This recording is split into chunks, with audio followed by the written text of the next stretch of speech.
Welcome to Between the Lines. It's Thursday night. We're ready to go. This is our semi-annual show. Chuck Fleischmann, recent MVP of the Republican-Democrat baseball game, is with us this week and next week. We're going to talk about domestic issues this week, energy, particularly writing bills, all the new stuff he's doing as chairman of the new subcommittee. And then next week we're going to talk about everything international, because really he has a tremendous intellect and awareness of things that go on and across the world. That was always his specialty, is that he knows a lot about that. So we're going to get together. Welcome, Congressman.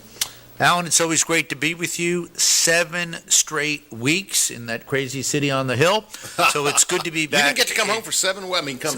On the weekends, you didn't get a week off, though? Didn't get a week off. 7 weeks. Straight through, got debt ceiling, got the energy and water bill written and out of full committee. So that's been an experience. But it's great to be back the great state of Tennessee.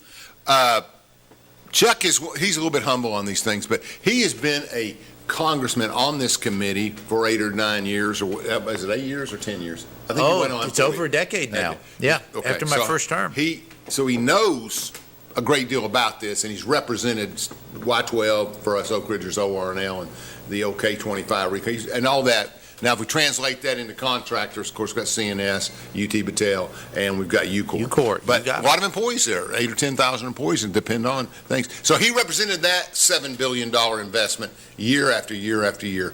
Now he is the chairman of the committee. So that means he represents the entire nation. He has to help and research and staff and committee staff write the bill that funds. He's an appropriator, writes the bill that funds each of these departments and all of these things. He also serves on 2 other committees he'll talk about. And he's just very important. 50, I think, would it go up this year? 58 billion? About 58, yes. $58 billion he sends through for our national security, our defense, our legacy cleanup, and many other things. How has that gone so far? It's gone very well. Okay. Thank you, Alan. As you alluded to, I have been an appropriator now for well over a decade.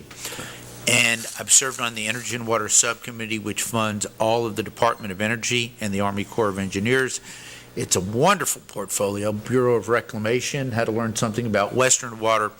But Oak Ridge is in my heart. It has always been my heart. Yeah. This reservation, the people here, my gosh, ORNL, Y12 UPF, our great cleanup mission, ORAU, this is the place. Yes. I tell people, whether I'm traveling abroad or whether I'm going across the United States or people come to see me, I tell everybody, Oak Ridge is the Rome of DOE world. Everything comes through here. We do it all. I'm a little biased. I think we do it better than anybody else. Right. I believe that fervently. We've proven that over the past decade plus. But as chairman, it's been a very different dynamic. Now I represent the entire portfolio, so we have people from sister sites, Savannah River, Hanford, Los Alamos. Everyone is coming to see me. All the national labs, sure. All the DOE sites, and of course the entire Army Corps of Engineer portfolio, Chickamauga Lock in the south in Chattanooga. I love the job. It's been a very different dynamic. My very parochial, but a good parochial role in Oak Ridge for DOE.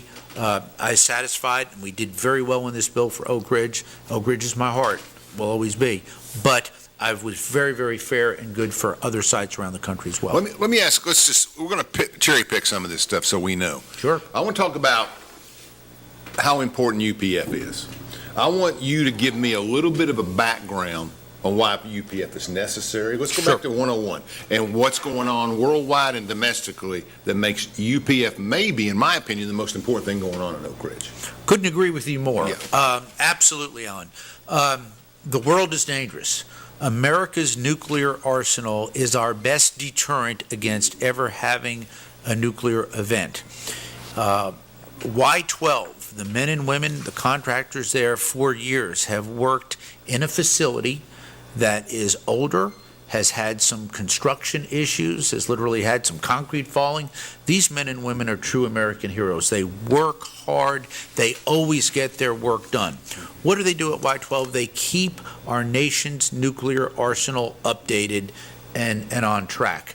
Very important. Our sister site in Pantex, that is also run by CNS, does the primaries on nuclear weapons. Oak Ridge does the secondaries. That is all well and great. But several years ago, when I came to Congress, we talked about building the uranium processing facility, or the UPF. And why do we need that? We need that to replace Y-12, to make sure that we continue to keep America's nuclear arsenal the strongest, the greatest in the world. And we are doing that. However, we had problems in the beginning. It was going to be $20 billion. It almost didn't happen. Senator Alexander and I worked very hard with people like Tom Mason, with former Secretary Moniz, and we made sure that this became a reality. It is being built now. There are several things being built. We've had to do quite a bit of work. COVID and other things have had some cost overruns, some delays. I'm not happy about that, but we are on track to ultimately get it done. Hopefully by 2027, 2028. It's going to cost a little bit more. But again, Alan, when we needed the key funding, I stepped in as chairman. I looked at what we had to do, and I was able to get it done. It was done on my signature. That's very important. That's true. Yep. And it was a cooperative effort. I mean, I think Congress as a whole understands the importance of. And are we so far into the project that it's really just a matter of how we fund it? Absolutely. Okay. Yeah. No question. And it's going to be great when we get it done. Let me say this, though, to answer the other part of your question. Why is it so important? Unfortunately, Russia has been reckless in Ukraine. Russia has been reckless in its rhetoric. It's unfathomable that Russia could actually be talking internationally about the prospect of using a nuclear weapon. That's a non-starter. We can never have that type of rhetoric, and we have got to be very forceful in our pushback against that. When they talk about using even a tactical nuclear weapon, that is dangerous.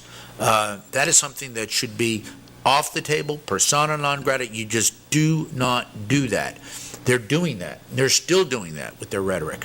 So what we have to do, we have to tell the rest of the world. But if they're down to that, it seems that's almost a desperate kind of defensive maneuver. In other words, hey, we'll pull the big boy out if you don't leave us alone. That's right. Or a small boy that has very, very long-term effects. I mean, that's right. So growing up in the city, we know a lot. Most people know a lot about it. So basically, if you dropped a hydrogen bomb in 1965 on Knoxville, everything from Crossville to Bristol was going to be annihilated immediately at a 25-mile radius, whatever. Then we started figuring out how to build tactical nukes that you can drop in Farragut that would maybe hit the edge of Oak Ridge and maybe hit the edge of Alcoa, but the radiation's where you're going. Exactly. Yeah. And then the potential for escalation. Oh. The world is a dangerous place. There are, give or take, 10, probably potentially 12 countries with a nuclear capability right now. We know of 10. And we do not need how to many see delivery that. Systems, though? How many do we know? 10 for sure could deliver. Yeah. The other 2 are on the cusp. I hope they don't get there. Right. Some countries actually gave them back. 30 years ago, we had 10. Some countries actually gave up their nuclear arsenals, and I'm thankful for that. Others have joined the club. The bottom line is America needs to keep a robust, updated nuclear arsenal. We are doing that. We also do that with the energy and water bill. Yes, we got to have uranium. And let's face it, Oak Ridge is the uranium center of the world. Our friends out west are a little bit better versed, a lot better versed with plutonium. That would be the Washington group, right? Yes. Okay. And others, Los Alamos. But during the history of the thing, Hanford was involved in that. Absolutely. Okay, I got you. Absolutely. And today, I'm glad you alluded to this as well. The nuclear weapon of today, with the potential payload, is very, very dangerous. The key was the first atomic weapons, one of which was built here, one was built obviously out west, were devastating, were strong. Today's payout, the arsenal, would be horrific. We do not ever, ever, ever want to see a nuclear war. That's why the work of the men and women at the NNSA, at the Y-12 plant, ultimately UPF someday, doing that deterrent work is so, so important. The United States of America does it better than anyone. Yep. Oak Ridge does it better than anyone within the United States, and I fund that as chairman of the Energy and Water Subcommittee. And, my father, when I was growing up, I mean, I was He died the same year as 3 Mile Island, but he was alive for that, I think. Yeah. And we had some other things in '79. I was in college. But I can remember discussions even back to the '60s when I was a little boy that basically he would look at me. He worked at O&L 30-plus years at radioisotopes and stuff. And he told me all the time, he would say, people don't know what they're talking about. You cannot fathom what an atomic explosion would do. It's not some. Yeah. He would say the same thing you're saying. That basically, it just people that use that language recklessly are really causing problems. Well, and the United States and the rest of the world has got to, in the strongest terms, condemn any type of rhetoric coming out, and that has been said time and time again by the Russians with their incursion in Ukraine. And what we have got to do is have an international condemnation of that rhetoric, because we don't ever want to go down that road. It would be devastating to mankind. Absolutely. We're going to take a small break, and we're going to come right back and talk about some more energy and where America's headed in a number of energy areas. Chuck controls the budget on all of them. So stay tuned. Let's watch.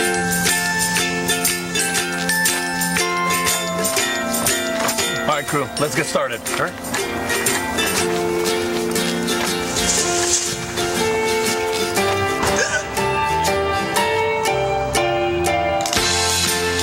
Don't ignore the law. You must call 811 at least 2 to 3 days before any digging project so you can avoid hitting our essential buried utilities. For digging projects big or small, make the call to 811. At Navarro, we partner with our clients to advance clean energy and deliver effective solutions for complex challenges in the nuclear and environmental fields. From Oak Ridge, Tennessee, IB3 Global Solutions conducts operations around the world to enhance the U.S. national security posture and minimize radiological and nuclear threats. IB3 Global Solutions. Mission first.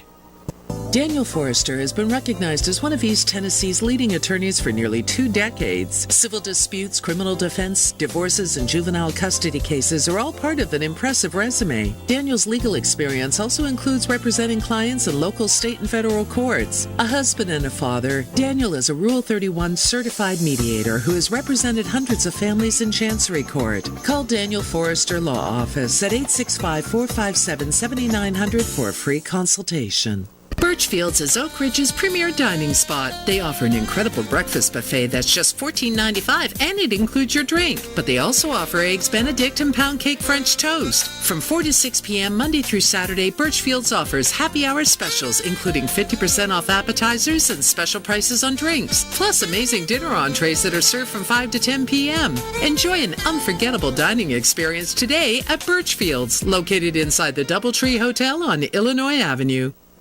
Fan Gear Barn is Oak Ridge's source for new and vintage sports fan gear from around the world of sports. Find your favorite team gear at Fan Gear Barn, located at 977 Oak Ridge Turnpike, across from the hospital.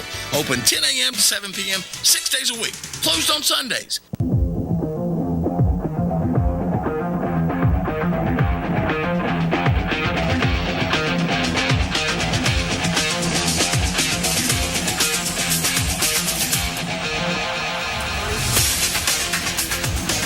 Welcome back to Between the Lines. We're talking with Congressman Fleischmann this evening. You know, you can't overstate how important he's become and what he means to Oak Ridge. And I think we're entering our 13th and 14th year.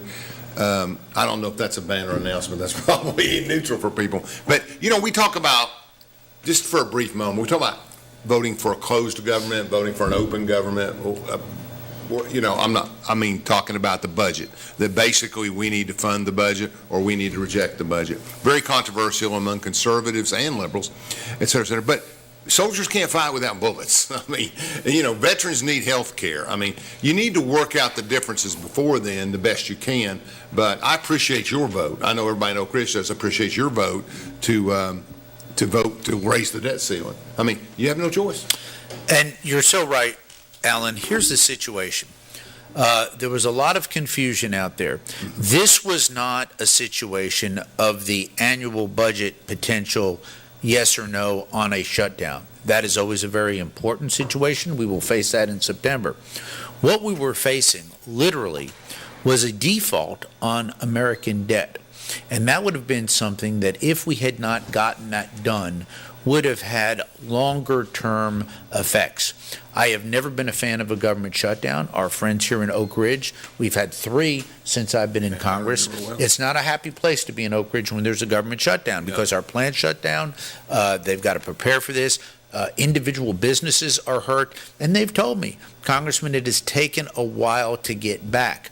If there had been a default on the national debt, we would have seen the potential, candidly, for a depression, because it would have had international reverberations, it would have had domestic reverberations.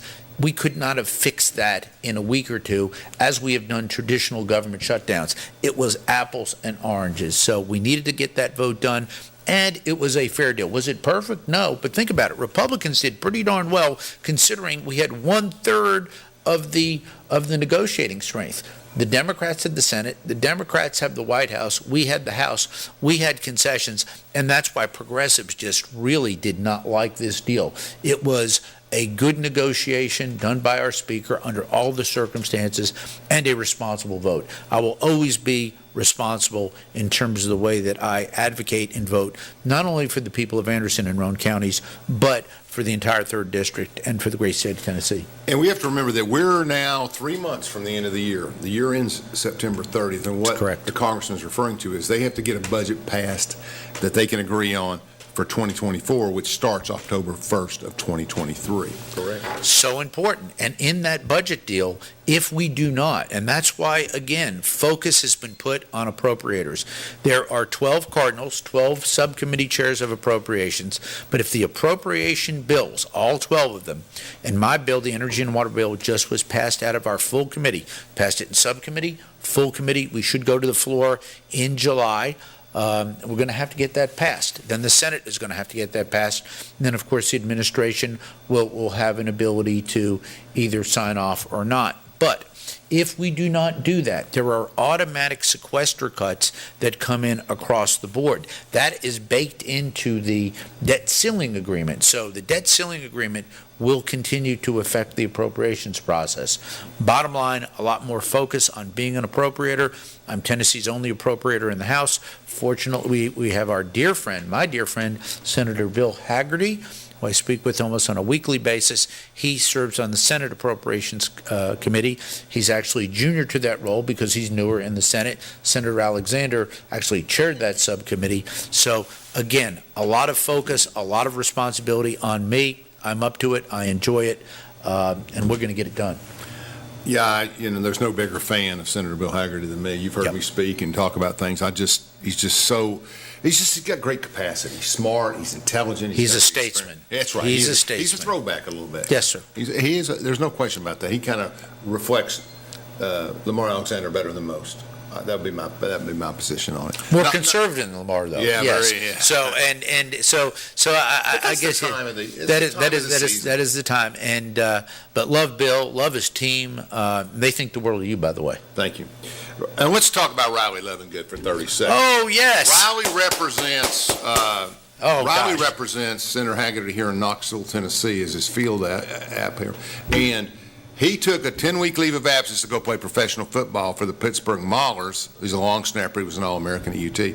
And they've made it to the championship, the Super Bowl of the USFL. So they played last week. They made a 59-yard field goal with a minute left. The other team came back and made a 47 with 20 seconds. Then they went to overtime. It was the craziest game I'd ever seen. It was on national TV.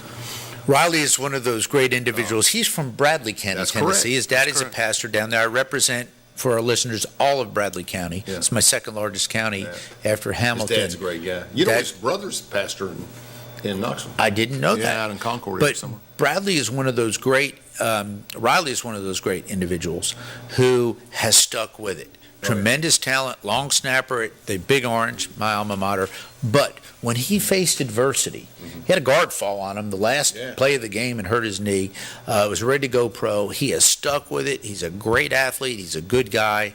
And I'm so pleased when he called and said he had gotten a contract that's great. with the Pittsburgh Maulers, and now here he's going to play in the championship game. Yeah, and I think it's an audition for the NFL, to be fair. I mean, I Sure. think I don't think he missed a snap at UT, but he's a good coverage guy. Yep. And we'll get back to energy, though. So tell me, when you're going across the energy budget, you hadn't spent a lot of time on certain areas. I mean, you voted on them, you studied the bills, et cetera, et cetera. Tell me what our needs are we know what Oak Ridge is doing. Okay. If you spread it out, what's going on in the West? What's going on at Los Alamos, Hanford, Connecticut? Sure. What do you see? What are our challenges? The Department of Energy, for convenience purposes, we could split into two. The NNSA, the National Nuclear Security Administration, that's Y12 UPF, That's correct. is part of the Department of Energy, okay? That's very important. But the other side, the Office of Science, the Office of Fossil Fuels, we have a lot in the civil portfolio in the Department of Energy, which is robust. That funds all of the advanced computer science research, Now the we're supercomputers, yes, all of our national labs, materials research, nuclear energy, civil nuclear energy. America is leading again. We have some of the best designs out there. And what's happening is these companies are coming to Oak Ridge. That makes me feel so good. We've had so many new ones come, so many more want to come. Congressman, we understand that the Oak Ridge community, excuse the pun, is warm to nuclear energy, and it is so good. And I will say this, despite very strong fundamental differences with this administration, and I have them, their Department of Energy has worked well with me when it comes to bringing businesses to Oak Ridge. They show up. Secretary Huff came out when UltraSafe opened up. They will actually work with me on things that help our civil nuclear programs. I'm the leader. I will share this with you. You're going to get an exclusive tonight. Okay, exclusive. We like those. Oh, wow. Well, you shared the MVP. I am going to get the National Nuclear Award. That means that the USNIC conference has chosen me out of every senator and House member to get the National Nuclear Award July 27th in Washington, D.C. What does that mean? That means that it shows that I can work with everyone to get it done. Yeah. Now, you mentioned the rest of the United States. Absolutely. All of our other reservations, the Idaho Lab does a good job. I was very fair to them in this bill. You actually write the funding bills, the authorized funding for all of the different. That's right. Okay. I wrote the energy and water bill for the United States House, Right. and was fair across the boards to our friends in Hanford, Savannah River, Los Alamos, wherever there was a reservation. I can look people in the eye and say I was fair. Now, did Oak Ridge do very well? Of course they did, and they should, and we will, because I do say we are the leaders. You pick the area, ORNL, of everything a national lab does. Some labs do one of them, some labs do 10 of them. Let's say there's 25 of them. ORNL does every one of them. Needs to be funded, and that's what I do. Tell me about, I read a couple of books about radiation and stuff and things. Hanford's a big place. Yes, it is. I mean, they say it's huge. I haven't been out there. I'm so glad you said that, because during the Manhattan Project, and as most of our listeners know, I was instrumental in getting a national park, a new national park. It's called the Manhattan Project National Park. It covers Oak Ridge, Hanford, and Los Alamos. There's 3 sites that were very instrumental in the Manhattan Project. Oak Ridge was small. Yeah. It was a small valley. Hanford, literally, as I understand 50 it, square miles or something. Yeah, more than that. They tell me, but I think close to 900. It's in the Washington State desert, and they basically went in and cut down apple orchards and did the plutonium work out there. We do have legacy work to get cleaned up out there. You got a lot of legacy work. From what I read, the plutonium wind tanks. blew the wrong direction, and man, it's bad in some areas. Well, and we have buried plutonium tanks out there with. And plutonium is plutonium much. tanks. I mean, to explain to our listeners, you can put uranium on this table, and we might get sick. Well, If you put plutonium on this table, we're dead, right? Well, yes, that's a little bit of an oversimplification, but yes, certain types of uranium are safer than others, Sure. depending at what level they get Sure. enriched. Highly enriched is different. Yeah. But that's right. We have lightly enriched, Sure. highly enriched, HUE, and then we yeah. have weapons grade, of course, which is north of 90%. Yeah. But be that as it may, plutonium is a different animal, and today's nuclear weapon, in order to have the payout, has a uranium and a plutonium component. I see. The first atomic weapon that was dropped, made in Oak Ridge, was a uranium bomb. The other one was made out west, was a plutonium bomb. Right. Yes, Interesting. but dangerous stuff. But Hanford needs a lot of cleanup. Yes, How's your cleanup budget? good, robust, and we're cleaning How up. many areas are funded by it? Right Roughly, now, 95, I Wow. would say. Yeah. I saw where Pittsburgh was got some cleanup money a year ago or something. I didn't even know they had Yes. anything clean up. Well, anywhere that there was work, Oak Ridge has a legacy cleanup that will last for decades. We're getting it done. Hanford is the problem site. It takes over 1/3 of the budget, and they deserve it, candidly, on nuclear cleanup. But Los Alamos, Idaho, Paducah, Savannah River, a big cleanup mission down there. So we're actually, since the Department of Energy started this, we've cleaned up completely a lot of legacy sites. Let's give kudos to our friends at UCOR right here. They took down the K-25 plant under time, under budget, cleaned it up, and what are we going to have? Economic development. Everyone's worked together. We get the property back on the tax rolls for Oak Ridge, for the counties. We get them out of the DOE portfolio. We clean it up. We have economic development. What does this mean? It means our history is great, our current is great, but the future here in Oak Ridge, as companies say to me, where should we go in America if we want to do nuclear? I give them one answer: Oak Ridge. Yeah, and let's talk a little bit about that, and we'll take a break in a minute. But West Oak Ridge has potential. Yes. Airport, land. Gosh. And I know for a fact, being in the business, that there are 2 or 3 large contractors looking at West Oak Ridge. Well, thank you OEM for type mentioning. guys, yeah. Thank you for mentioning the airport. I have a friend. You have a friend. I think the world of him, Sean Gleason. The guy's just great. He's okay? incredible. Visionary. And when you get someone like Sean that actually brings his business to Oak Ridge and then runs for office, straight up guy. I mean, Oh, yeah. United States Marine, just a good guy. Irishman from Philly, right? Yeah, there you go. That's He's right. tough. I love him. But a straight up guy too, Oh, yeah. which is what Very you smart. like. Yes, He's an analytical kind of guy. he sure is.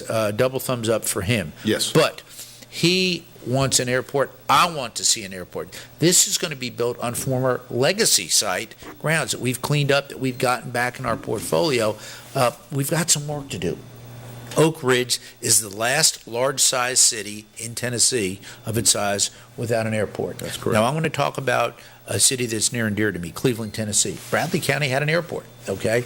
But what did they do? They built a bigger airport. The economic But to be fair, repercussions- you're dealing with 180,000 people, 110,000 people in Bradley. Yeah, that's We're dealing right. with 70. That's close enough, I guess. You're That's right. But But we have more industry, too. we have more industry. People come into this area. Where do they have to fly into? Wonderful airport, McGee Tyson. I like McGee Tyson. But they've got to fly there, drive over here. We need to get an airport in Oak Ridge. We need to fund it. We need to get it done. It's going to take work with the city of Oak Ridge, Anderson County, Roane County. Federal government will have a role. And I've been working on airports. Collegedale, beautiful little city in Hamilton County. I know. Little Debbie country. I love it over there. I'll be there Friday. Has an airport, but we're going to have to put money into that to bring it up to speed. It's not for instrument rating and things like that. When Oak Ridge does an airport, I want it to be one of the best airports in the country. Yeah. Big, for its size. Beauchamp Field. I can see that'd it be right great. now. That'd be a cemetery probably, as old as I am. Let's take a break, Brad, and we'll come right back. Thank you for watching Between the Lines. Okay.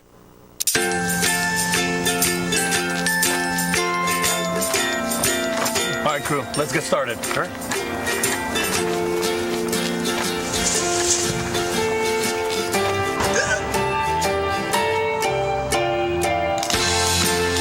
Don't ignore the law. You must call 811 at least 2 to 3 days before any digging project so you can avoid hitting our essential buried utilities. For digging projects big or small, make the call to 811. At At Navarro, we partner with our clients to advance clean energy and deliver effective solutions for complex challenges in the nuclear and environmental fields. From Oak Ridge, Tennessee, IB3 Global Solutions conducts operations around the world to enhance the U.S. national security posture and minimize radiological and nuclear threats. IB3 Global Solutions. Mission first.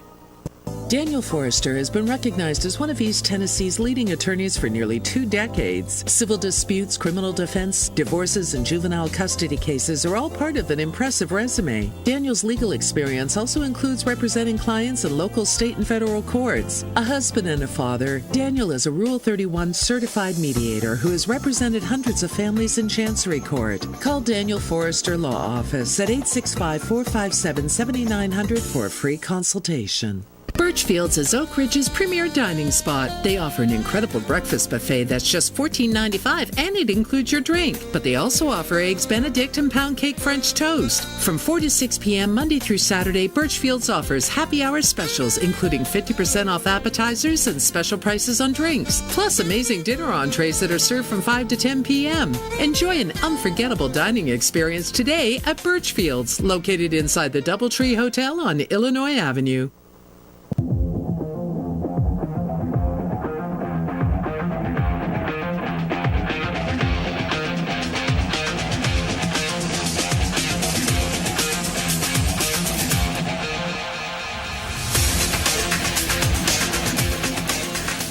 Welcome back to Between the Lines. We're talking with Congressman Chuck Fleischmann, one of the most respected congressmen in the country, and he right here in Chattanooga, and he covers Oak Ridge and the whole 3rd District.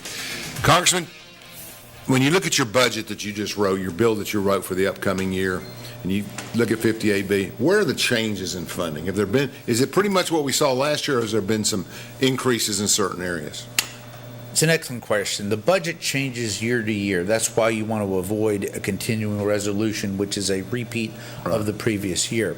My bill put much more of an emphasis on the weapons program, on the NNSA side. Good. UPF, of course, and those programs. Now, we've got robust funding for legacy cleanup, which is usually something that is bipartisan. And we basically made sure that the national labs were funded. What we basically did, though, is Democrats have different priorities than Republicans. So what we did is we took out some of the wokeness in the bill, candidly, and some of their initiatives. And they'll have a chance through the Senate and through the President to try to negotiate that. Yeah, to conference. I'll be in the conference committee. Yeah. But I just had a more conservative bill. But we funded everything. We were responsible. We weren't draconian. We just didn't go in and just wipe things out. We were fair. We were meticulous. It is a very, very good bill. I'm looking forward to it going to the floor. Hopefully in July. We've passed 5 appropriation bills of the 12 so far. So including yours? Including mine. We did that this past week. It went very, very well. I did not get any Democratic votes in committee. I got every Republican vote in committee, which was very important. Not easy these days. Not easy these days. Every member of the Freedom Caucus, and we have 4 members of the Freedom Caucus on the Appropriations Committee now, voted for my bill. Good. Yeah. Well, you're a communicator. I mean, I do negotiations, and that's pretty much what I do for a living and stuff. But I think that in development work, I think you're not antagonistic. Is that a fair statement? I try to work with people, and I keep an open door policy, Alan.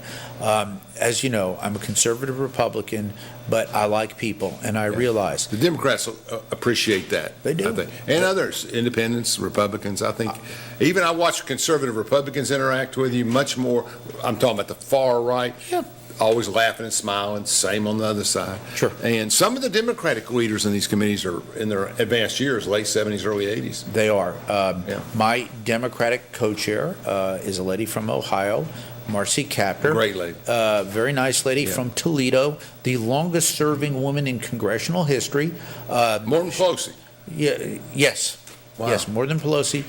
She disagreed with large parts of my bill, but she agreed with big parts. I put something in there for the Great Lakes. Sure. I think as Americans, we have got to respect the fact that we want clean water and clean air. Sure. And I want to make sure that those Great Lakes, which at one point in time were very heavily polluted, they're cleaner now. Yeah. We want to get I them lived totally- on Erie in 83 and 84. Wow. Pretty dark. Yeah. Yep. But it wasn't any worse than Indians baseball. Now Guardians baseball. That's right. Yeah. Well, that's That's Indians exactly to me. right. Yeah. Lake City's Lake City and the Cleveland's the Indians. Yeah. That's No, the way I Rock- look at it.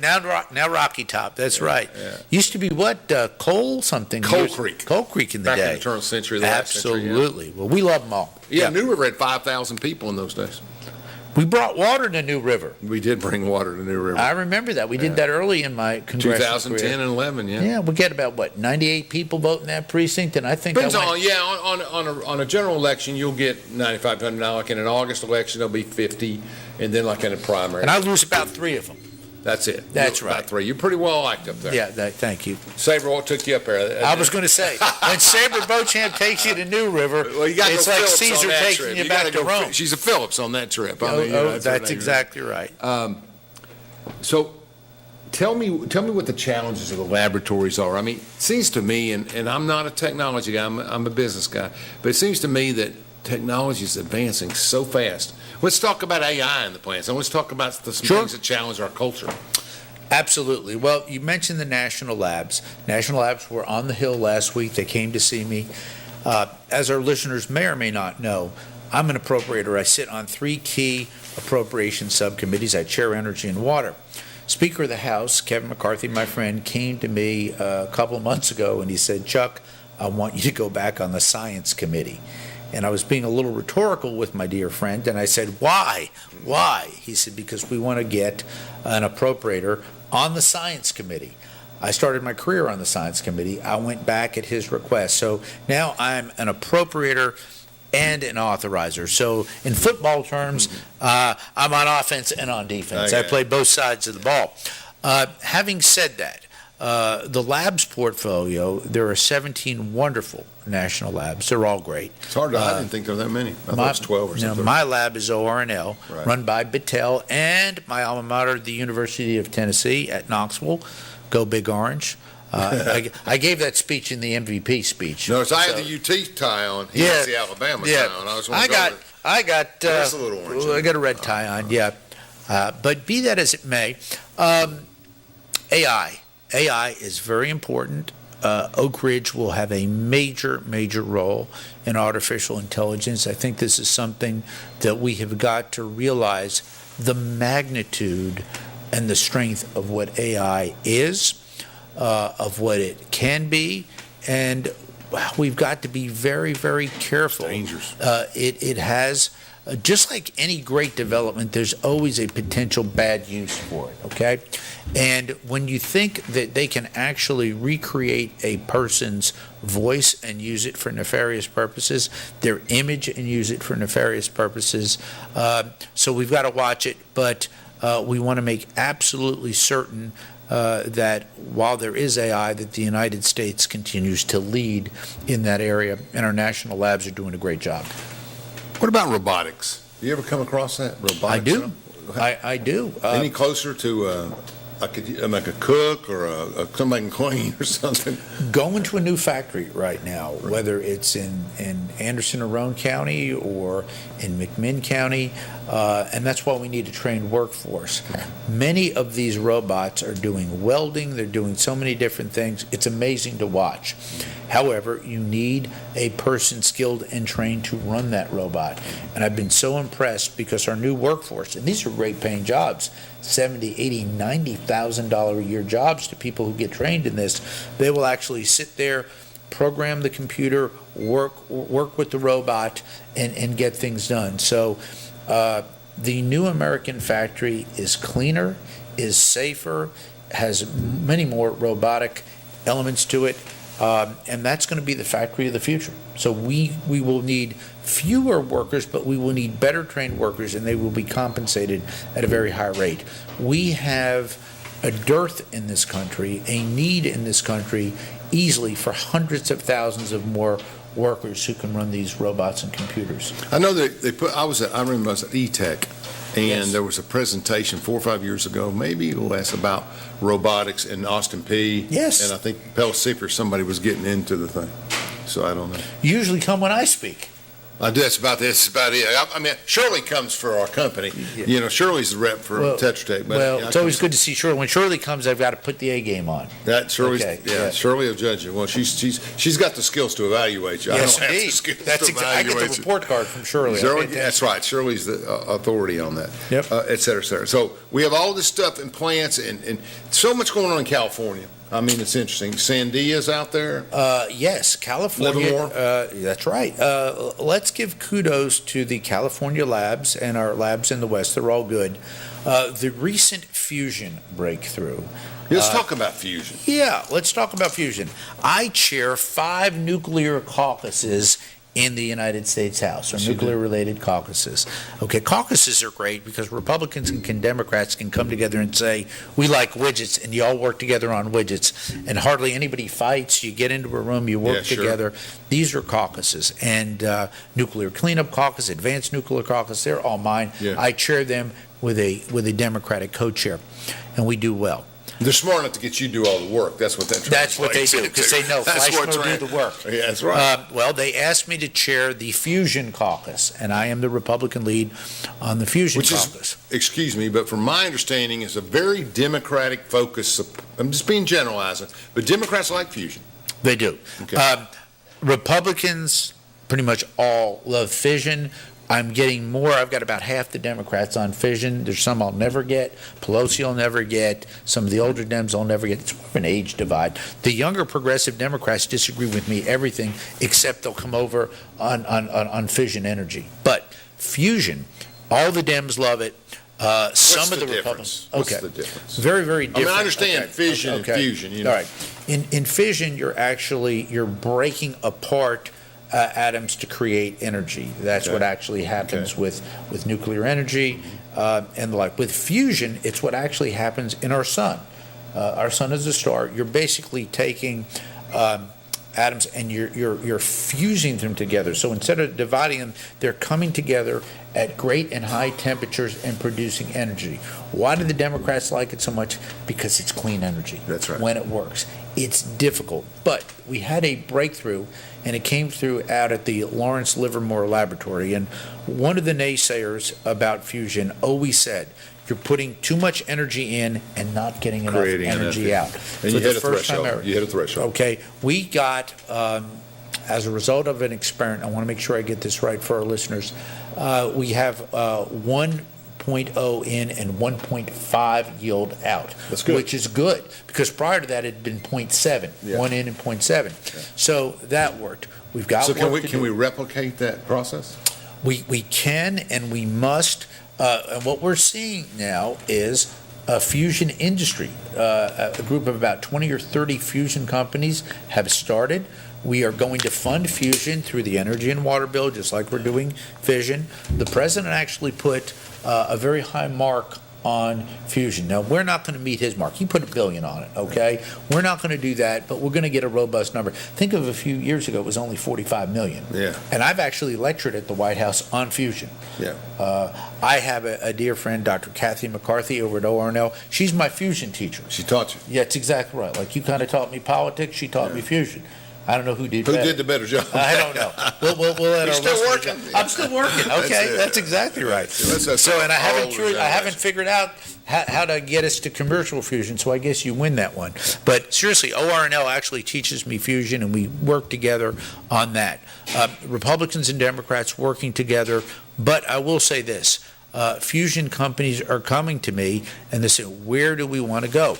Please come to Oak Ridge. If we're going to have anything big happening in the future, this is where I get very competitive. Now, and you know I'm very competitive. I play competitive sports, baseball, football, politics. I play to win. I never play for second place. And he's still a Mets fan. And I'm still a Mets fan. That's exactly right. And a Vols fan. And what else? That's good enough. Being competitive, being a Mets fan could be. I like the futile Rangers. expression. Yes. They can hit. Indeed. I like our Nashville Predators. I do, but yeah. I'm still a Rangers fan. So Well, what are you you gonna grew do? up there. We're going to say I come back honest, as we say in East Tennessee. Yeah. But be that as it may, fusion is the energy of the future. Fission is the energy right now. We need to research in both. We need to move forward in both. But we've got to get fission done. Our new nuclear right now is fission. Great designs, great potential, great companies. And where are they coming? They're coming to Oak Ridge. They're coming to Tennessee. One last break, Brad, and then we're going to talk about the governor's involvement in nuclear energy and his new funding process. Yes. So we'll thank get you. back to that.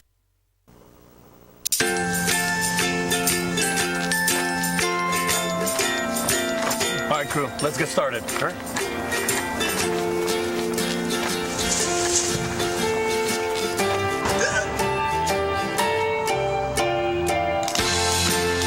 Don't ignore the law. You must call 811 at least 2 to 3 days before any digging project so you can avoid hitting our essential buried utilities. For digging projects big or small, make the call to 811.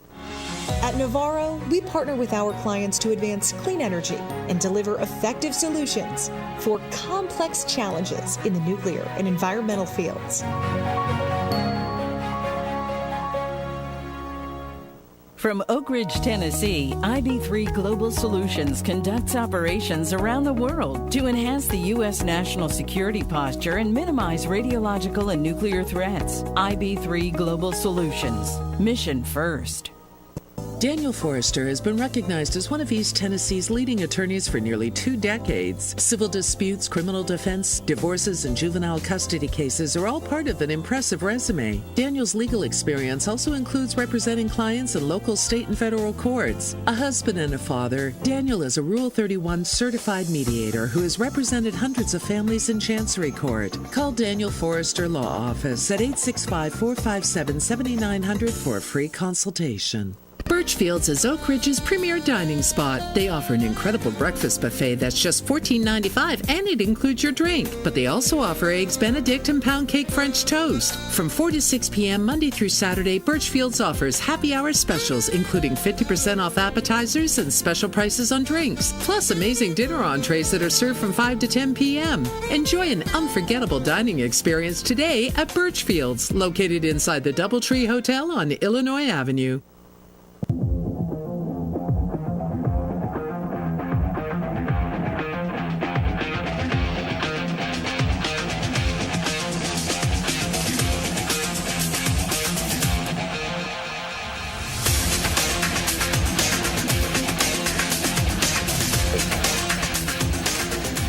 Back to Between the Lines, and we're talking with Congressman Chuck Fleischmann. We were talking during the break. There's been an initiative by Governor Lee in Tennessee, and I give him credit. I don't know if anybody else deserves it, but he certainly is the spearhead of it. And they're putting a committee. They're going to appropriate $50 million, from my understanding, and Congressman will tell us more, for nuclear initiatives, to build business, to create infrastructure, whatever the directives of that committee are. Tell us about the membership, what the purpose of this is, and is it reoccurring? Is it $50 million every year? Excellent question, and thank you to Governor Lee for this. Yes. Governor Lee, Jeff Lyash, who heads up TVA, and I were recently, a couple months ago, at Clinch River. We went out there, and that's going to be the site of TVA's modular nuclear reactor. They've chosen a great design, a GE Hitachi design, and we went out there to do that. And the governor at that time mentioned that he wanted to make Tennessee a state where that if the nuclear industry was going to be launched in America, we wanted to make that in Tennessee. A very laudatory goal, outstanding idea.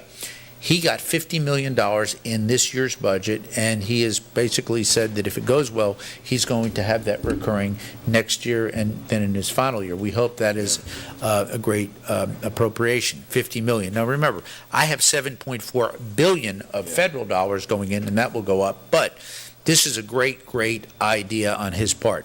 What he did, and I'm glad I submitted some names. I think Lyash did, other people did. But what the governor did, to his credit, he put down an executive order, a structure as to how people get on this board. And we've had robust competition. Many of our friends, Alan, want to be in there. We have such a good talent pool right here in Oak Ridge, at the lab, at Y12 UPF, in the cleanup community. At the universities, we just have such good, in the companies, such good talent pool. So it's going to be a group of about 15 to 20 people. I was actually asked to be on the board.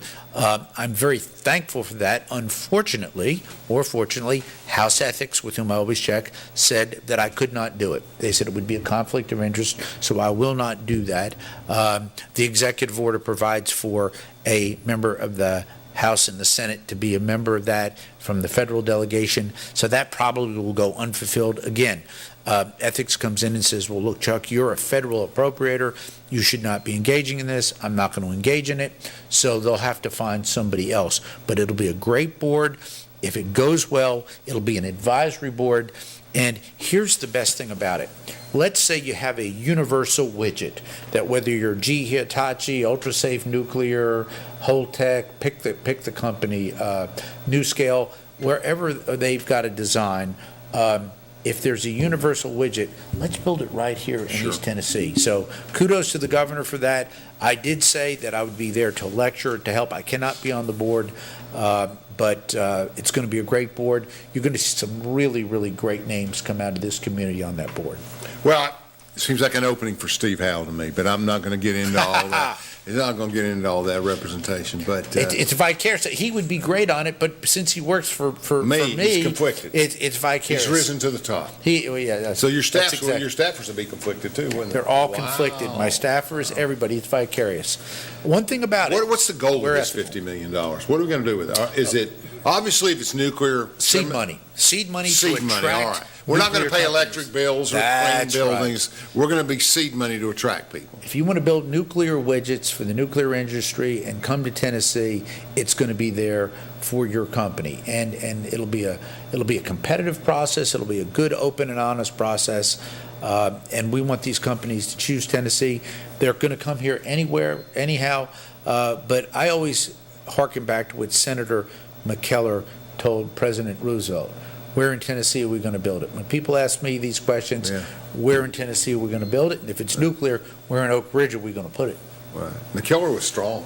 He was. He was pretty influential. What a great story. I remember story. Kefauver mostly in the history, but he was strong too, because Kefauver had a much more, what's the word I'm looking for, public profile in terms of hearings and stuff, et cetera. Brilliant man. From Monroe County, from Madisonville. I represent all of Had him in Monroe my County. house when I was a little boy. He used to eat with my dad, come over with Frank Wilson and visit. Him and Al Gore Sr. We had a lot of them come by the house there. We all lived up on the ridge. Oak Ridge was booming in those days. Yes. We were booming. I have been to the Kefauver family farm. His son is a wonderful veterinarian in Monroe County and a Republican. Isn't that great? A lot of old timers are. Yeah.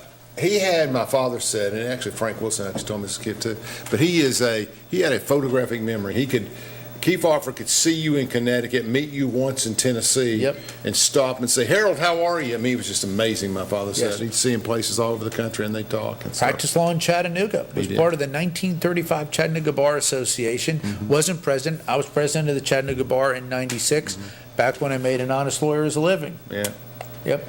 Honest living as a lawyer. That would take a whole other show, so we'll talk about that. Bottom of the sea, folks, bottom of the sea. I saw your Forrester ad, so he looks like a heck of a good lawyer. He is a good lawyer. He's very, very smart, and he's announced for chancellor, and he's one of the best in Anderson County by far, and he's very trusted by their attorneys. That's a good measurement, you know. When other attorneys want you to mediate, want you to do different things, that means they have a good feel for you. So I've known him. I've known attorney for Council Forrester since probably he's 20, 21 years old. He married a young lady from Quentin who worked for me as an intern a long time ago. I'm old. I've seen everybody once. I was going to say, you've been around a while. They know you. My wife was talking about it last night. She was talking about her birthday was yesterday. So happy she was birthday. 43, and her and Forrester and others were joking about how old I am. And it's hard to argue it anymore. 68 years old. But of course, and then I just point to Either president you vote for is going to be 78. That's what I tell them all. So you don't even hit your prime till 60s in politics, right? Well, thank you. That's very good. Considering You're in your 60s now. I'm 60. I'll be 61 in October. Right. I came to this job at age 48 when I was going to retire from the practice of law, which was very good to me. But I love what I do, Alan. I really absolutely. do. And one of the reasons I really love what I do is I represent great people. I mean, I never knew, coming out of Chattanooga, what an opportunity. Representing the people in Anderson, Roane County, the city of Oak Ridge, has made me not only a national congressman, but internationally. People from all over the world come and meet with me. What committees do you sit on besides energy? Let's get on that. Labor, Education, Health and Human Services, Big committee, Appropriations. second biggest committee? Second biggest, and I've got the second chair there. And State and Foreign Operations, which Which funds, is probably the one you love the most. yes, from an intellectual standpoint, Yeah. yes, and that's the problem. You know as people all over the world. I'm like you. Alan is a great scholar and is a great intellect, Oh. and I'm serious about that. And just ask your sister. So be that as it may. Don't ask my wife. She does pretty good too. She But would say, we love to have these great discussions. So I'm on three subcommittees. history's great. But now I'm back on the Science Committee. So I'm an authorizer and an appropriator. So I'm a busy man. $50 million seed money. I think Roane County, Anderson County, West Oak Ridge should get a major portion of that money. Oh, yes. Because we're no the biggest question. nuclear facility, obviously. Where will they come? They will come here. No question. I can see some developments in some other areas of the West. Chattanooga, actually, because of the Oak Ridge Chattanooga partnership, with I actually forged, we're seeing more nuclear companies come But there's into. another nuclear site somewhere in Middle Tennessee, isn't there, or west? I don't know. Okay. But having said that Oak Ridge West Chattanooga Tennessee. partnership has been incredible. Yeah. It's even better than the partnership with Knoxville. And when you think of $50 million being roughly 1% of the budget, 0.7% or 1% budget in Oak Ridge, but it's got a chance to develop some land. How about infrastructure? Can you do that with it? Yes. Okay. They're going to be very open-ended. My point to the group was, I think the best thing to do is if you've got something that is universal, in other words, regardless of the modality, regardless of the design, there's going to be certain things that are going to be just inherent or critical in every nuclear power plant, a modular nuclear reactor, a microreactor, an advanced reactor. So if you do that and you pick that, they will all have to come and buy that particular widget. Right. So I think we're going to move towards that. But yes, it'll be competitive, it'll be good, and let's hopefully it will be recurring, not only for the final 3 years of the Lee administration, but in terms of future governors. We want to start talking with them. I'll make it easy for you. I am not going to run for governor of the great state of Tennessee. Everybody else is. Everybody else is. So, and that's why I can be everybody's friend. I'm very, very comfortable in my role as a senior appropriator. Some would argue now at my current status that I've become one of the more powerful federal politicians, not only in Tennessee but across the country. I enjoy that role. It's a coveted role. I respect that role. I stay humble. It's about the role. Yeah, it's Yes. more the position than it is the man sometimes. You just got to work hard and be diligent about what you're doing. We got a couple minutes left before we finish this segment on energy. Is there anything else that you can see that really needs to be addressed? I mean, well, I'll tell you what. Sure. UCOR cleaned up K25 pretty well. Got it done. And But still there's- is cleaning up other sites. That's right. Yes. But the Y12 whole Yes. issue then between them and ORNL, there's a lot of work to do. Real quick, give us a 90-second on the landfill, the waste. Oh, Yeah, thank real you. quick. Yeah. On August the 2nd, I have worked, Alan, 13 years on this. Had to go through TDEC. You did? Had to go through the Department of Energy. Yep. And all were lined up. And for years and years, I begged EPA to work with Yeah. me to get the second disposal cell worked out here for Oak Ridge. The significance of that is we've got about 70 buildings that still need to come down Yeah. at ORNL. I mean, down, we've got that, and the existing Y12's got cell. some tear downs too. Yes, indeed. So the entire reservation, we need to clean up these legacy buildings. We're running out of space. The current cell is going to fill up 2027 Yep. or so. getting this built was Herculean, the hardest thing I've done since I've been in When do they Congress. start construction on the cell? We are going got to 1 minute. August 2nd. We're going to do the Break the ground. Going to break the ground. 2 years to build it? Maybe a little bit longer, but we're going to focus on that. I'll be with Secretary Granholm tomorrow. Yeah. I'm going to invite her to the grand opening. This is so important. The hardest thing I've had to do in Congress, we got it done. EPA signed off on it last year. A great win for Oak Ridge, and it's a great win for the future. When we come back next week, when we take that segment, we're going to look at, we'll talk about the water plant a little bit and some other things in Oak Ridge. Please. We got 30 seconds. You got 30 seconds to tell me why the Republicans are winning baseball games when the Democrats used to win them all. Did their pitcher get beat, the guy that beat y'all? Their pitcher left and went with the administration. He was a great athlete, Cedric Richmond, but we've got tremendous Those big talent. Texas boys can play. They all can play. They're great guys. I got the MVP. The team deserved MVP. Yeah, that was symbolic because you're symbolic. See you next week. Thank you.